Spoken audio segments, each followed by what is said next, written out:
கரா, கரை, குறை எப்படி வேணால் சொல்லிக்கலாம். கரா ரிலீஸிங் ஃப்ரம் டுமாரோ. இந்த படத்தோட ஃபர்ஸ்ட் லுக் விட்டதுலேருந்து நான் பயங்கர ஹைப்பில் இருக்கேன். எதுக்கு அப்படின்னா, ஃப்ரம் த டேரக்டர் ஆஃப் போர்த்தொழில் அப்படின்ற ஒரு ரீசனுக்காக தான். ஸோ இந்த போர்த்தொழில் படத்துக்கு நாங்கள் எப்படி போனோம்னா, ஃப்ரெண்ட்ஸாக தான் போனோம். அன்றைக்கி ஃப்ரீயாக இருந்ததால் நைட் ஷோ புக் பண்ணிட்டோம். ஸோ இந்த போர்த்தொழில் அப்படின்ற ஒரு டைட்டில் பார்த்துட்டு என் ஃப்ரெண்ட்ஸ் எல்லாம் இது போர் படம் போல் இருக்குது அப்படின்ற ஒரு எக்ஸ்பெக்டேஷன்லாம் வந்தாங்க.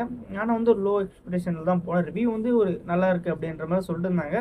ஸோ நானும் லோ எக்ஸ்பெக்டேஷனில் தான் போனேன். ஆனால் அந்த படம் பார்த்துட்டு நான் மட்டும் இல்லாமல் என் ஃப்ரெண்ட்ஸ் எல்லாம் வந்து சர்ப்ரைஸ் ஆனாங்க. ஸோ அந்த அளவுக்கு வந்து அந்த படம் எங்கள் எல்லாருக்கும் ரொம்ப பிடிச்சிச்சு.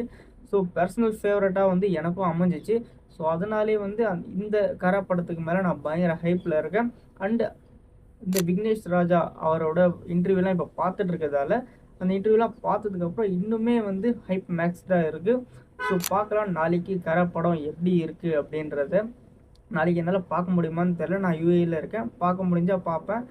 ஸோ அப்படி நீங்கள் புக் பண்ணியிருந்தீங்கன்னா நாளைக்கு பார்த்துட்டு படம் எப்படி இருக்குது அப்படின்றத உங்களோட ஒப்பீனியனை கமெண்ட் பாக்ஸில் கமெண்ட் பண்ணுங்கள்.